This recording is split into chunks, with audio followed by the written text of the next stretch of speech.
O güzel yanağından gel de öpeyim. Annem, her şeyimsin benim. O melek yüzünü gel de göreyim. Çiçeği dalından, tenimi canımdan, yavruyu anadan ayırma annem. Beni sen doğurdun, sensiz yaşayamam. Canımdan parçasın, bırakma annem.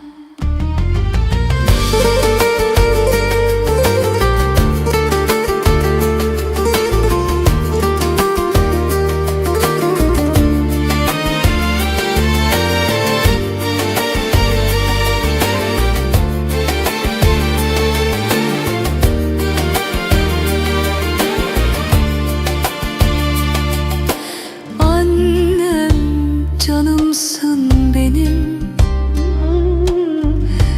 O güzel günlere gel de dönelim. Annem, kanımsın benim.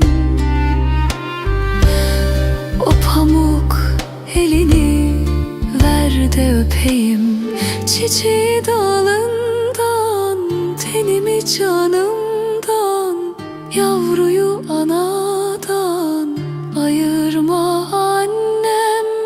Beni sen doğurdun, sensiz yaşayamam. Canımdan parçasın, bırakma